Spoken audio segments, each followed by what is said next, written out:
I came to after being passed out on the floor of my apartment for over 2 hours. The first thing I did was call Serena. Before I could even get a word out, her crisp, decisive voice cut through the phone. "It's just tabloid garbage, Leo. Don't believe it. I'll explain when I get home." I stared blankly at the dead phone in my hand. It took a few minutes for my brain to catch up, to realize I should check the news. I didn't have to look far. She was already trending on Twitter. Serena Vance, CEO of Vance Industries, finally reveals her family in a sweet outing. The accompanying photo was of Serena with one arm wrapped around our son, Ian, and the other slung casually over the shoulder of a handsome man standing beside her. A bitter laugh escaped my lips. If they were a family of three, and he was the elusive Mr. Vance, then what did that make me, her legal husband? The phone slipped from my grasp and clattered to the floor. Only then did I realize I was still lying on the cold hardwood. I pushed myself up, and a wave of dizziness washed over me. I scooped up my phone and glanced at the time. Had I really been unconscious for more than 2 hours? Low blood sugar, I figured. It had happened before. I nearly collapsed once from skipping a meal. Right now, what I needed most was sugar, something to eat. I stumbled out of the study. A soft crackle sounded from under my foot. I looked down. The intricate model airplane I'd spent half the day assembling was now a crushed mess of plastic. I didn't have the heart to care. I just kept walking toward the kitchen. After a caramel and a piece of toast, I finally started to feel human again. I collapsed on the sofa and stared into space for a good 15 minutes before picking up my phone again. I opened the trending article. There was a video. Without hesitating, I hit play. Through the shaky, long-lens shot of a paparazzo, I watched a montage of the Vance Industries CEO's family enjoying a day at the amusement park. They rode the Ferris wheel together, watched a circus performance, and played frisbee on the lawn. The comments were full of gushing praise. CEO Serena Vance is so down-to-earth. Look at them waiting in line like regular people. Even though the footage was grainy, I instantly recognized the man being mistaken for Mr. Vance. It was Julian Croft, Serena's old flame, the ghost she'd been chasing for years. The video continued. When Julian dug a spoonful of his own ice cream and held it to Ian's mouth, my son ate it without a second thought. My breath caught in my throat. Then Julian leaned in and kissed Ian on the cheek. And Ian, my son, who never, ever let me kiss him, smiled and kissed him right back. A sharp, stabbing pain lanced through my chest, so intense it made me double over. Tears I didn't see coming streamed down my face. Suddenly, all my years of trying, of holding on, felt like a pathetic joke. When Ian was a baby, I couldn't stop kissing his chubby cheeks. But sometime after he turned 2, he put a stop to it. If I tried, he'd shove me away with all his might, then meticulously wipe the spot I'd kissed with a tissue. "Why won't you let Daddy kiss you?" I'd asked him once. "Your spit has germs," he'd replied, his little voice full of solemn conviction. He would never eat anything I'd already taken a bite of, either. If I offered him a piece of fruit I was eating, he'd push my hand away, his brow furrowed in disgust. "It's dirty." Back then, the sight of his round little face, lips pursed in a serious pout as he said these things, was paradoxically adorable. It was so cute, and while it stung a little, I had to admit he had a point. It wasn't the most hygienic practice. I even felt a swell of pride. My kid was so smart, so conscious of cleanliness from such a young age, so disciplined. He was his mother's son, through and through. That serious expression was a perfect copy of hers. And I loved his mother so much. How could I not love him? So, I respected his wishes. I stopped kissing him. I stopped offering him food from my plate. After he turned 3, at his insistence, I rarely even picked him up anymore. I always thought it was just his personality, that he was like his mother, born with a certain cool reserve, a natural distance from the world. I understood it, and I respected it. But watching that video today, I finally understood. The so-called reserve was just for me. Serena Vance, a woman who rarely smiled, was apparently capable of it. And what a radiant smile it was. My son, who I thought was a budding germaphobe, was perfectly fine eating from someone else's spoon and trading kisses on the cheek. All these years, for all my efforts, I had never received the kind of affection they both gave so freely to Julian Croft. I had to admit it. As a husband and as a father, I was a failure. In that instant, it felt like all the energy, all the drive I'd ever had was vacuumed out of me. A wave of exhaustion unlike anything I'd ever felt crashed over me, pulling me under. I stared numbly at the ceiling. Forget it, I thought. Just give up. One person can only try for so long. I didn't have the strength anymore. This was as far as I could go. "Serena, try to reach you is too hard. I don't want to do this anymore." After another long moment of staring into nothing, it suddenly occurred to me that I should go to the hospital. I've been feeling tired all the time lately, and today I'd actually passed out. I couldn't ignore my health any longer. I've been meaning to get a full checkup for a while, but I was always too busy with household chores, too busy taking care of them. I had worked myself to the point of collapse, fainting alone in my apartment for hours without anyone noticing, all for my wife and son. Meanwhile, the two of them were out having the time of their lives with someone else. The thought was just bleak. For the first time, I felt like I deserved better. From now on, I was going to be good to myself. I was done being the selfless fool who took care of everyone but himself. I went to Mount Sinai, paid a premium for the executive VIP service, and got a comprehensive physical. The doctor told me all the results would be ready in 2 hours. While I was waiting in the private lounge, I got a WhatsApp friend request. I tapped the profile picture. It was Julian Croft's breezy, confident face. I accepted. A few minutes later, he sent a voice memo. I pressed play and listened to a conversation that chilled me to the bone. Ian, if your dad gets mad that you came to spend my birthday with me, I'll help explain it to him. That was Julian's voice. Don't worry, Uncle Julian. He doesn't know. That was my son Ian, his 4-year-old voice still soft and childlike. It's Saturday. Doesn't your dad want to hang out with you? Julian asked. I told him to build my Lego set for me. He won't have time to go out. Did you do that on purpose, Ian? Just so you could come hang out with your Uncle Julian for his birthday? Yeah, I lied and said it was homework from my teacher. That Lego set is super hard. It'll take him all day. Wow, Ian, you're so smart for thinking of that. You went to all that trouble for me. I'm so touched. Then I heard a familiar smack. Another kiss, probably. Even though I was used to disappointment, hearing that conversation wounded me all over again.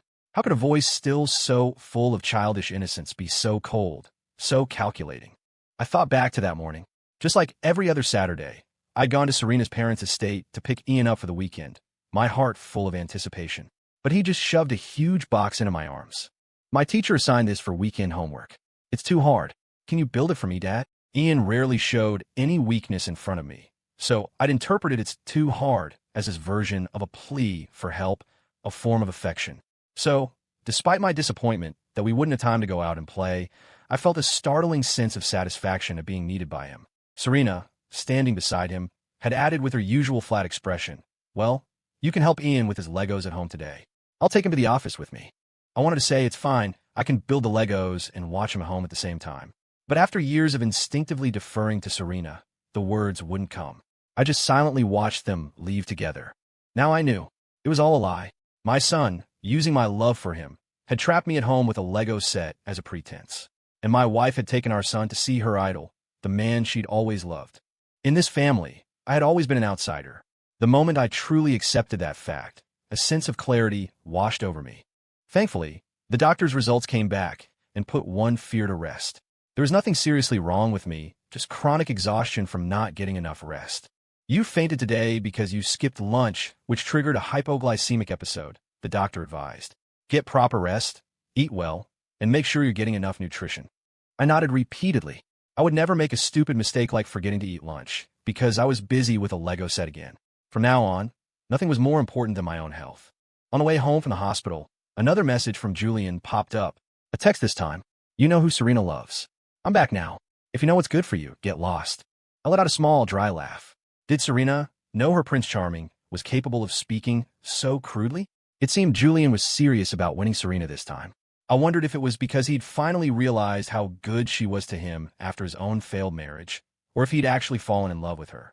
After all, back in the day, Julian had been able to walk away and move abroad without a backward glance, even as Serena begged him to stay. On the day he got married overseas, when Serena flew across the world in a last-ditch effort to stop the wedding, he had rejected her without batting an eye. For him, Serena had never been the first choice. Unless, of course, circumstances had changed, and now she was his best choice. It was Serena's unwavering love that gave him this audacity. And it was true. Since he'd returned to the States over a month ago, Serena had been coming home later and later, and less frequently. Her heart had already started to wander, or maybe it had always been with him. That's why Julian could provoke me so blatantly. I didn't reply to his message. I was tired. I didn't want to waste a single ounce of energy on them. Right now, I just wanted to leave to end this mistaken marriage.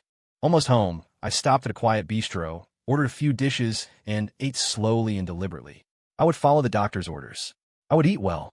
It was after 7 when I got back to the apartment. I was lying on the sofa, watching TV. As the sky outside darkened, I was about to get up for a shower when I heard a sound at the front door. Serena walked in, holding Ian's hand. As Serena entered, she rubbed her temples and said to me, "Make some coffee. I drank a little tonight, and my head is killing me." I looked up at the stunning, aloof woman before me. She was wearing a casual, light blue tracksuit, a rare sight. The relaxed fit gave her an unusually soft look. Ever since I'd become her assistant after graduation, I'd only ever seen her in impeccably tailored, severe business suits. Her unsmiling expression, paired with expensive formal wear, created an intimidating distance. Even after we were married, the only other thing I saw her in was her pajamas after her nightly shower. I rarely saw her in casual clothes. Or rather, outside of work and sleep, I almost never saw her at all. It struck me then that in all our years of marriage, she had never once taken me out anywhere. Not for fun, not for anything. This marriage, this relationship, it truly was a failure. Noticing I hadn't moved from the sofa, Serena's brow tightened. "Leo, hurry up." Before, that impatient look would have sent a jolt of anxiety through me. But today I felt remarkably calm. "There's no coffee in the house," I replied evenly. Serena, who had just sat down, froze for a moment, as if she hadn't expected me to refuse. She sat up straight and stared at me. "Are you angry about what happened today?" "I'm not." I was cut off by Ian, who had run straight to the study when they came in and was now running back out. "Why didn't you finish my Lego plane?" he demanded, holding a broken plastic wing and glaring at me. I looked at him calmly. "Your teacher didn't actually assign that for homework, did she?" But Ian's lips tightened, his tone unapologetic. "But I really wanted the finished plane." "So you lied to me," I said, my voice steady, not angry. "You lied to get me to build your Lego set so you could go spend the day with your Uncle Julian without me bothering you. It's because you're always clinging to me every weekend. It's no fun being with you," Ian accused. A sad smile touched my lips. "Is it because it's no fun being with me, or is it because you just don't like me?" Ian bit his lip and said nothing. This was my child, my own flesh and blood. His eyes and brows held a shadow of my own features. For the first 6 months of his life, I would just stare at him and grin like an idiot, poking his little cheeks and thinking, how can my baby be this cute? How could I not love him? But this son of mine was so hard to please. Maybe it was because as soon as he was weaned, he was sent to live with his grandparents at their estate. He was never close to me. Every weekend, when I brought him home, I would try everything I could think of to make him happy. But he was never interested. I'd suggest a trip to the zoo. He'd refuse. I'd offer to play games at home. He'd refuse that too. Faced with this impenetrable little boy, I was often at a loss. Our most common way of spending time together was in silence. I would prepare his snacks and meals while he stayed in the study, watching cartoons, reading picture books, or playing with his blocks. He was very self-disciplined for his age, 15 minutes of screen time, never a minute more. He was already learning to read and count on his own. His grandparents had hired tutors for every subject and every interest, creating a perfectly structured schedule for him. He didn't need my guidance for anything. Sometimes, I'd see him working on math problems and say, "You can ask Dad if you don't understand." Without looking up, he'd reply, "I don't need to. My math tutor will teach me." Now, I finally got it. Because he didn't like me, his father, he didn't want to be with me. He didn't want any interaction at all. For the first time, I realized that maybe we were just fated to have a weak bond. Some things just can't be forced. Perhaps it was the first time I'd ever spoken to Ian in a tone that wasn't trying to please him. He seemed stunned, just staring up at me blankly. Serena pulled our son behind her, her expression disapproving as she admonished me. "Are you taking your anger about us out on him? That's going too far, Leo. He's only 4 years old. I'm not taking anything out on him. I'm just stating a fact." Sensing that my attitude was different from usual, Serena sighed. "I told you, you don't need to worry about the news today. I'll handle it." I said on the phone I'd explain when I got back. I nodded. "Okay," I said flatly. "Explain." "I'm listening." Julian and I grew up together. He just got divorced and came back to the States. As a friend, I was worried he was depressed and might do something stupid, so I've been spending more time with him. That's not crossing a line, is it? Besides, today was his birthday. Ian and I just spent the day with him at an amusement park. Are you really going to get upset about that? And the news story? How are you going to handle that? I asked. Since we got married, you've never appeared in front of the media, so the public has no idea what Mr. Vance looks like. My plan is to just let the story die down. We'll pay to have the trending topic removed. In a little while, we'll push some other entertainment news, and everyone will move on. The internet has a short memory. No one will remember this little thing. I'd always known Serena didn't love me. For years, I'd been fueled by desperate hope that I could melt her icy heart. But I never imagined I was this insignificant in her eyes. her husband and son trending online with another man as a family of three, and in her view, I wasn't even entitled to an opinion. In fact, I was expected to play along, to let the world believe Julian Croft was her husband. For her, probably condescending to explain this much was already giving me a great deal of respect. Any further complaint from me would just be childish. But I was done being the docile, understanding husband. Today, I didn't feel like being mature. Actually, there's a much better way to handle this. Want to hear it? I tilted my head, looking at her. Let's hear it, she said, her voice heavy. We get a divorce. I offered a small smile. You immediately married Julian. That way, your status as a married couple is official.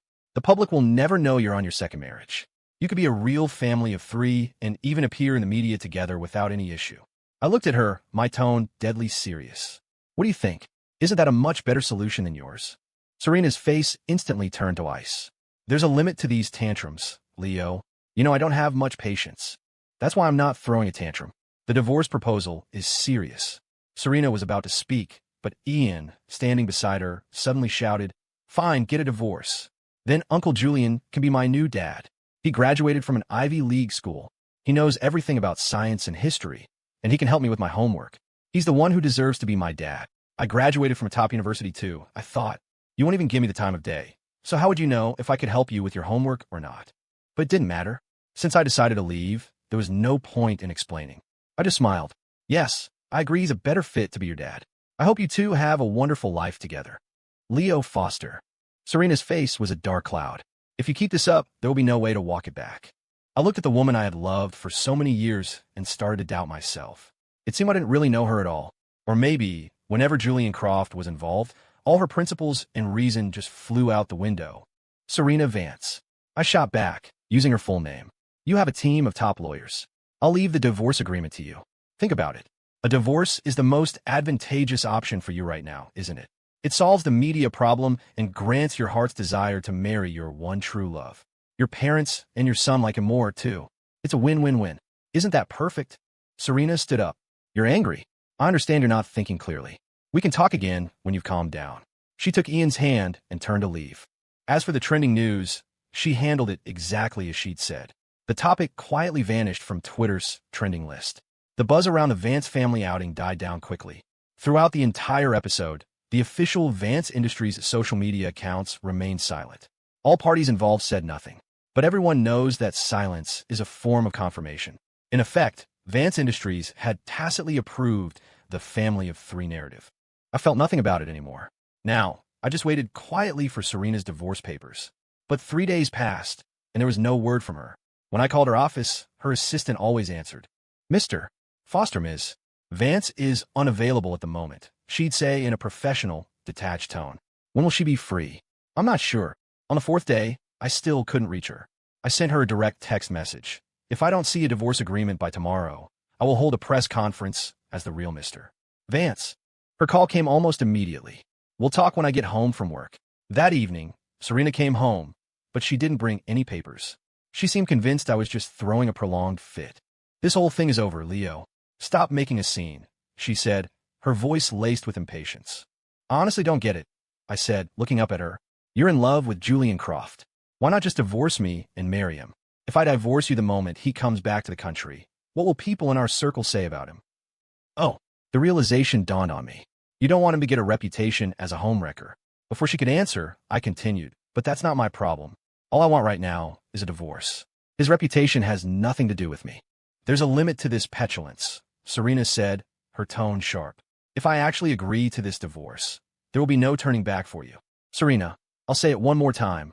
I am not throwing tantrum. If I don't see a divorce agreement by 9 o'clock tonight, I will create accounts on every major social media platform and announce to the world that I am the legal Mr. Vance, and Julian Croft is nothing but an interloper. Fine, fine, fine, she snapped, furious. I'll call my lawyer right now and have the papers drawn up and delivered immediately. Don't you regret this? Then you'd better hurry, I urged. Ian is a Vance. You're not getting him, she added. He doesn't like me anyway, I said with a self-deprecating shrug. Even if I wanted him, he wouldn't come with me. A little over 2 hours later, a lawyer arrived with the agreement. I glanced over it. Custody of Ian went to Serena with visitation rights for me. To my surprise, she was being quite generous. When we got married, Her parents had insisted on a prenuptial agreement. The Vance family fortune was completely separate from my assets. I had been fully prepared to walk away with nothing. However, Serena had allocated a significant amount of assets to me. What was, for me, a small fortune. I didn't hesitate. I picked up a pen and signed my name. She had also generously given me the apartment we lived in. So, after signing, I looked at her and said, "We'll go to the courthouse tomorrow to file. You can leave now." As I closed the door, Serena stood there, her face set like stone. "I won't indulge this tantrum of yours forever, Leo.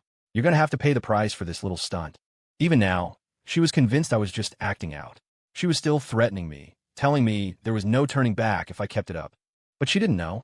The moment I decided on a divorce, I had no intention of ever looking back. The next day, we filed the papers at the courthouse. There was a mandatory 1-month cooling-off period. During that month, Serena and I didn't see each other once. On the weekends, I went to pick up Ian as usual. "Are you really divorcing, Mom?" he asked me. I nodded. His face lit up with undisguised joy. I no longer felt the sting of his dislike. My son, in a tone that sounded like he was granting me a great favor, said, "You can come visit me in the future, but not too often. Once a month is enough. I don't want to make Uncle Julian unhappy." I didn't respond. That was that. I had done my best with this child. I had accepted it. I had made peace with the fact that he didn't love me. A month later, I met Serena at the courthouse. After we received the final divorce decree, I walked away without a backward glance. I spent the next month quickly liquidating the assets I'd been given. The apartment and the retail space Serena had signed over to me. I sold them all, including the home we had lived in for 5 years. The night before I was set to leave, I called the estate to speak with Ian, telling him I'd stop by the next day to see him one last time. After all, I was leaving, and it might be a long time before we saw each other again. Ian's voice was impatient. "I'm busy tomorrow. Uncle Julian is taking me swimming." "Okay then. Goodbye, Ian. Grow up well, okay." I hung up the phone. The next day, I boarded a train heading south. My hometown was a small town in Vermont, and the house I grew up in with its little yard was still there. It had been sitting empty and neglected ever since my parents passed away. I hired a crew and had the entire house renovated inside and out. My plan was to plant a flower garden in the front yard and start a vegetable patch in the back. As the renovations began, I started a new Instagram account to document the process. My new goal was to become a lifestyle blogger, chronicling my quiet, rural life. Every day, planting flowers, tending to my vegetables, cooking my meals. This was the life I had always dreamed of. But before, while chasing after Serena, it was an impossible dream, a wish I had to bury deep inside.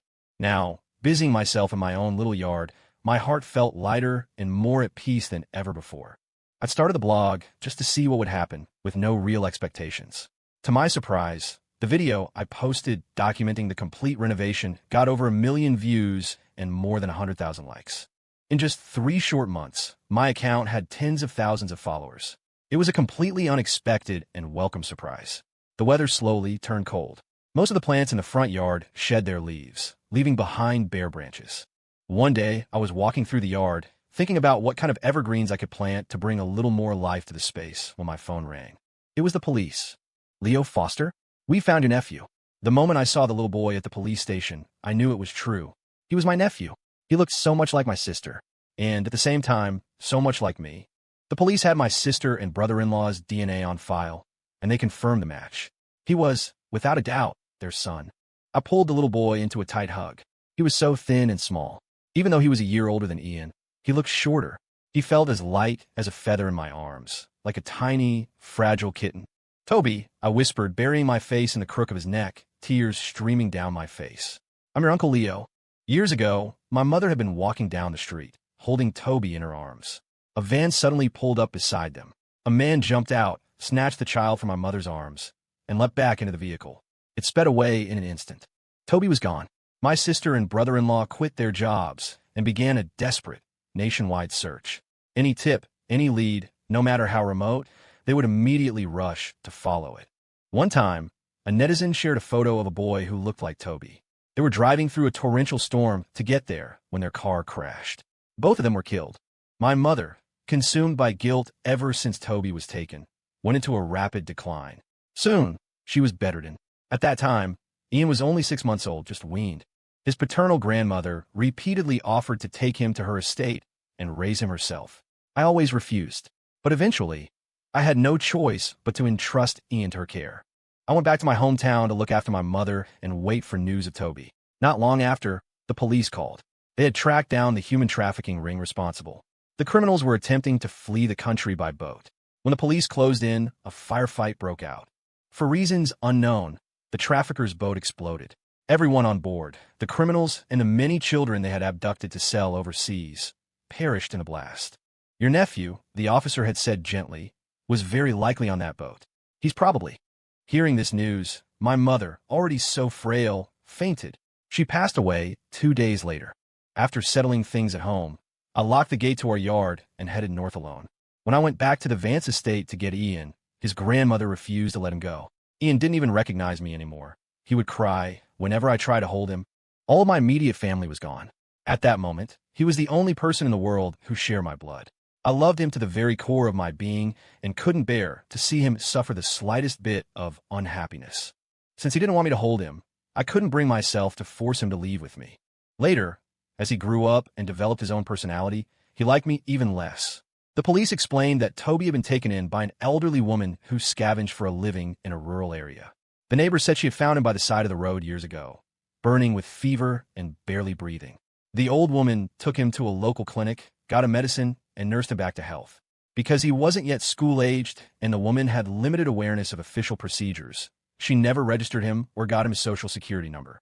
For years, Toby had spent his days with the woman he called Grandma, collecting recyclables. It was only after the old woman passed away recently that the village committee brought Toby to the local police station, where his true identity was finally discovered. Tears streamed down my face. I choked out the words to the little boy. Toby, you've already been through all the hardship you'll ever have to face in this life. From now on, everything will be smooth sailing. My brother-in-law was an only child, and his parents had also passed away in recent years. I was now Toby's only living relative. After completing the paperwork at the police station, I became Toby's legal guardian. I took him home, gave him a warm bath, and dressed him in new, warm clothes. His little hands were red and swollen from the cold. I gently applied ointment to them. The boy was incredibly brave. It was clearly painful, but he didn't make a sound. Toby, your uncle is your only family now. I'll take care of you and raise you. From now on, this is your home. The little boy looked up at me, his eyes blinking. The policeman said you're my mommy's brother. Is that true? I smiled. Of course it is. Haven't you noticed we look alike? I picked up a small hand mirror and held it up so we could see our reflections, our heads side by side. See? Our eyes are exactly the same, aren't they? The little boy nodded, his eyes sparkling. Do you want to see what your mommy and daddy looked like? I asked. He nodded eagerly, like a little chick pecking at grain. I found the family photo albums and slowly turned the pages for him. This is your mommy when she was little. This is mommy and Uncle Leo. This is your mommy in college. The little boy listened intently. After he finished looking through the album, he suddenly turned and wrapped his arms around me in a tight hug. Uncle Leo, will you always be with me? Given all he'd been through, Toby was deeply insecure, terrified of being abandoned. I knelt in front of him and said in a solemn voice, I will. Uncle Leo will be here to watch you grow up. And we won't be apart, even when I'm grown up, the little boy said. I laughed. Okay, we won't be apart, even when you're grown up. Toby was a remarkably considerate child. At his young age, he was already adept at chores. If a little water splashed on the floor, he would immediately grab a cloth and wipe it up. When I cooked, he insisted on helping me wash the vegetables. After dinner, he would rush to wipe the table. I used to make homemade caramel lollipops for Ian, worried about him getting cavities from store-bought candy. He was usually dismissive of them. Now, when I made them for Toby, the little boy's eyes would crinkle into happy crescents as he ate. Uncle Leo, the candy you make is so yummy. It's the best candy in the whole world. The little boy was a master of compliments. His smile could cure any sadness I felt. I contacted the local kindergarten and enrolled Toby in school. He was 5 years old and had never been to school before. On his first day, he was on the verge of tears, looking back at me every few steps. When we got to the main gate, he suddenly spun around and launched himself into my arms like a little cannonball. Uncle Leo, you're coming to pick me up today, right? He asked, his lip trembling as he fought back tears, his voice catching in his throat. I held up 3 fingers. I swear, Uncle Leo will be here to pick Toby up this afternoon. If not, a big bad wolf can come and get me. No, I don't want the wolf to get you, he cried, fresh tears spilling over. It took a long time to coax him, but I finally got him into the kindergarten. At noon, his teacher sent me a message saying Toby had cried during nap time because he missed his uncle. That afternoon, I was waiting at the kindergarten gate long before school let out. I didn't want my little boy to wait for me for a single extra minute. After a week of adjustment, Toby finally got used to kindergarten. Our lives settled into a peaceful rhythm. One day, Toby and I were in the kitchen, kneading dough and shaping it into little animal-shaped buns. Toby saw a smudge of flour on my nose and dissolved into a fit of giggles. The doorbell to the front gate rang. I got up to answer it, and Toby bounced along behind me. I froze when I saw the two figures, one large and one small, standing at my gate.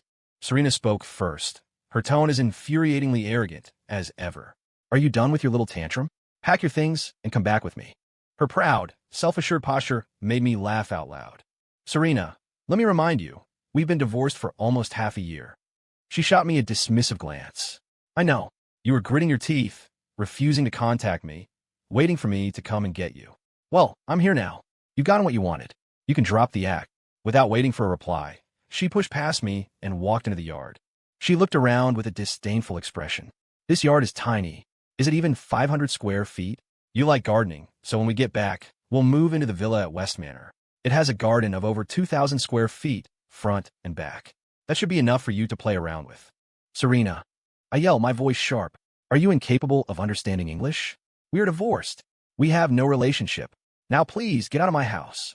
Serena frowned, about to say something, when Ian, who had been standing beside her, spoke up. He was just a child, but he wore that familiar, disapproving expression that I knew so well. "Dad, Mom and I came all this way to get you personally. What more do you want?" Toby, who had been standing quietly beside me, heard someone else call me Dad and immediately tightened his grip on my hand in a surge of anxiety. I patted his head reassuringly. "Who is he?" Ian demanded loudly. Toby flinched at his fierce glare. A pang of protectiveness shot through me. I pulled him into my arms. "You're scaring him," I said, my tone sharp with displeasure. Ian, who is usually so composed, suddenly exploded like a firecracker. His eyes red, he lunged forward, tried to pull Toby out of my arms. I sidestepped his move. He wouldn't give up. "Who is this little brat? You're not allowed to hold him. Put him down." Serena barely managed to restrain him. I looked at them both. "If you don't leave right now, I'm calling the police." Serena pulled her son toward the gate, then turned back to me. "We're staying at the hotel at the end of the block. We'll only be here for 3 days. You can come find us any time within that window. After that, the offer is off the table." The moment they left, I bolted the gate. "Uncle Leo, who were they?" Toby asked cautiously. "That was my ex-wife and my son. But we're divorced now, and he won't be living with me anymore," I explained patiently. "Are you going to go back with that lady?" "No." Thinking of that mother and son, of their condescending attitude and Serena's unshakable confidence, I wanted to go back in time and slap my former self. It was my own fault for putting her on such a high pedestal, for catering to her every whim, that she could be so self-assured. She was convinced that I was so hopelessly in love with her that I could never leave her, that even a divorce was just a tactic, a game of push and pull. To be fair, I couldn't entirely blame her for being so arrogant. Thinking back on my past behavior, it was truly pathetic. I was simping on a professional level. Serena was 2 years ahead of me in college. I met her for the first time because she decided to step in and right a wrong. One day, I bought a watermelon from the small market near the dorms, but when I got back and cut it open, it was completely unripe. I took the bisected watermelon and stormed back to confront the clerk. Unfortunately, I hadn't taken the receipt. Seeing I had no proof, the clerk flatly denied it. He wouldn't even touch the watermelon, claiming I must have bought it somewhere else. He told me to get lost and stop bothering his customers. I was so flustered by his unreasonable attitude that I just stood there, speechless. Serena, who had been waiting in line to pay, had seen enough. She pointed to a computer repair shop across the street. "My friend owns that shop," she said. "His security camera is pointed right at this counter.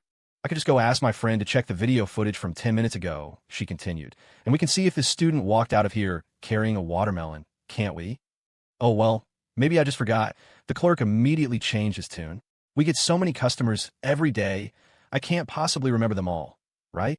In the end, I got a new watermelon. Outside the store, I rushed to thank Serena. "Is that computer shop really your friend's? Are you a computer science major?" I asked, trying to find out more about her. "No, I'm a finance major," she said with a slight smile. "But the shop really is owned by a friend of mine, and there's a camera out front. It's just a dummy, though. It's been broken for years." I was just bluffing. Her smile was faint and lasted only a second. But in that second, I was completely lost. Later, I saw her again at a university debate tournament. It was then I learned she was a campus celebrity, admired by countless guys for her stunning looks and academic excellence. I've never been good with words, so I've always been in awe of people who were eloquent and articulate. In that debate, I witnessed her brilliant rhetoric and formidable logic. My feelings for her began to shift from simple admiration to something more. From classmates, I learned she was in love with someone else, her childhood friend, Julian Croft, who was also a popular and handsome guy on campus. The story went that after their SATs, Serena had basically copied Julian's list of college applications. But by the time they were in college, Julian had already gone through several girlfriends, while Serena had never dated anyone. Everyone knew she was quietly waiting for him, and I was quietly watching her. After graduation, Serena went to work for her family's corporation. During one product launch event, her striking appearance, which rivaled that of any top celebrity, earned her the nickname the Internet's Dream CEO from online communities. The year I graduated, Julian followed his foreign girlfriend abroad for grad school. I turned down an offer from another prestigious firm and immediately sent my resume to Vance Industries. I knew it was impossible, but I was so lovesick that I was content to just be near her, silently. I became her assistant. Being able to see her up close every day was enough for me. The day before Julian got married overseas, Serena flew out to try and stop the wedding. She came back in defeat and drank herself into a stupor. That night, I went to her apartment to make her some coffee, and she pulled me in her bed. I didn't push her away. A month later, she was pregnant. When Serena found out, she told me she was willing to marry me. I knew it was only because Julian's marriage had left her heartbroken and cynical, that she was just giving up on the idea of a real marriage. But I couldn't help the surge of joy. She was my goddess. How could I possibly refuse? After we got married, I threw myself into the role, trying with all my might to warm Serena's heart. But I failed. I burned myself to ashes, and she remained unmoved. I ignored Serena's 3-day ultimatum. She expected me to be the one to initiate a reconciliation. She would never be capable of meeting me as an equal. That wasn't the kind of partnership I wanted. On the evening of the third day, the mother and son appeared at my gate again. Ian stood there, his little face grim. "Mom came all this way to get you. What more do you want?" I knelt in front of him and explained calmly, "She and I are divorced. We can't live together anymore. Besides, if I remember correctly, isn't Julian the dad you wanted?" Ian pouted. "I don't like him anymore." I looked at Serena. "You and Julian didn't get together? I thought you'd be married by now. Can we talk?" Serena asked. I nodded and led them inside. This standoff wasn't a solution. It was time to clear the air for good. They sat on the sofa, and I brought them 2 glasses of water. Serena's eyes swept across the room, and her voice was uncharacteristically gentle. "I was out of line the last time I was here. That was my fault. Actually, your place is very nice. You always have a way of making a house feel warm and cozy." She paused. "Without you, the apartment, it feels like it's lost its warmth. It's just cold. I don't like going home anymore." I had no interest in hearing this. I cut to the chase. "You didn't remarry?" After the divorce, Julian and I did get together. I guess because we'd never been in a real relationship before, once we actually started dating, I discovered we weren't a good match. Our lifestyles are completely different. I have a regular schedule, early to bed, early to rise. He loves staying up late, going to bars all night, and sleeping all day. He's so popular, he's surrounded by friends everywhere he goes. If we had the slightest disagreement, a whole group of his friends would come and confront me, taking his side. I felt so tired living with him, just completely drained every day. He had no patience for Ian, either. He even yelled at him over little things. We only dated for 3 months before we broke up. "Leo," she said, her voice soft, "it was me. I was slow to realize it. I never understood before that you and I were the ones who were most compatible." I laughed. "No, we're not. Our life together used to be so smooth. That was only because I was constantly accommodating you. You never had to make any effort, so of course it felt comfortable and easy. But the one who is always giving. I get tired too." Serena looked down, silent. Just then, Toby came out from the kitchen with a homemade caramel lollipop. He held it out to Ian. "Here, little brother, you can have this. Uncle Leo made it. It's really yummy." Ian shot up like an enraged bull and slapped the lollipop out of Toby's hand. "I don't need you trying to suck up to me. If I want one, Dad will make me a whole bunch." I walked over, picked the lollipop off the floor, and handed it back to Toby. "Your brother doesn't like it. You don't have to give it to him." Ian's lip trembled, a wounded look on his face. "Dad, I didn't mean to knock your candy away. I'm sorry, You never liked this candy before, did you?" I cut him off. "You even threw the ones I made for you in the trash. But your cousin loves them. From now on, I'll only be making them for him. Tears rolled down Ian's cheeks. Dad, don't you want me anymore? Why are you making candy for him? Leo, I never asked, Serena spoke up. Who is this child? At first I thought he was a neighbor's kid, but I just saw he has his own slippers here. Is he a relative? This is Toby, my sister's son. You mean, the child who was lost? Yes, the police found him. I'm his only living relative. From now on, he'll be living with me. Serena was silent for a long moment, as if making a monumental decision. You can bring Toby back to the Vance estate. We'll raise both boys together. I don't want to. Ian shouted at us. I don't want him in our house. Toby flinched and hid behind me. I took his small hand in mine, trying to reassure him with my touch. I turned back to the mother and son, my voice firm. Toby has his own home. He doesn't need someone to grant him a place to live out of charity. Leo, that's not what I meant, Serena said urgently. And you can't possibly stay here with a child forever, can you? Why not? This is the place where I grew up. This is my home, and now it's Toby's home. You just heard your son. He doesn't want Toby in your house. And I don't want Toby living under someone else's roof, having to walk on eggshells. No one would dare make him feel unwelcome, Serena declared. Then her tone softened. Leo, Ian, and I, we need you. I rubbed my temples. Serena, during our marriage, you treated me with nothing but coldness. You openly cheated on me, even letting the media believe Julian Croft was your husband. After a few months with him didn't work out, you come back to me, acting as if you're doing me a favor by giving me a way out. I really want to know, how can you be so shameless? Did you not hear a word I said? I don't want to go back to being a nanny for you and your son. You say you and your son need me. Well, I'm sorry, but I don't need you. In your mind, being Mr. Vance is some great honor I should be grateful for. You coming here to get me back? I'm supposed to be so thankful that I pack my bags and follow you home. Is that it? Let me tell you the truth. Whenever I think about the years of abuse I put up with, I want to travel through time and slap my former self awake. I had never spoken to Serena so harshly. I imagine it was the first time in her life anyone had been so mercilessly blunt with her. Her face paled, and she stared at the floor in silence for a long time. Just as I thought she would get up and storm out in a rage, she spoke.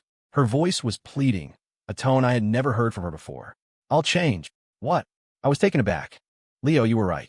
I was slow to realize my own feelings for you. I was too arrogant, taking your love for granted, treating you with coldness and disrespect. But I'm certain that I want to be with you again, and it's absolutely not because I want you to take care of us. In the time you've been gone, I've realized how desperately I miss you. I think about you at work, when I'm eating, when I'm trying to sleep. My head is full of you. I miss you so much I can't focus. If that's not love, then what is? I was wrong before. I let you down. I hope you can give me a chance to make it right. I shook my head without hesitation. No, I'm not going back. But Serena was undeterred. Leo, I will show you that I'm serious. The next day, Serena bought the two-story house directly across the street from mine and moved in. After that, Serena started bringing Ian to stay in the house across the street every winter and summer break. But I only allowed Ian to come over to my house. He was still my son after all. I didn't hold his past behavior against him too much. He was just a child then, without a fully formed sense of self. How his grandparents had described me to him, what had led him to dislike me so intensely. I couldn't blame him for all of it. But because of the hurt, I could never love him the way I used to. Now, my feelings for him were a matter of responsibility and duty. I was his father.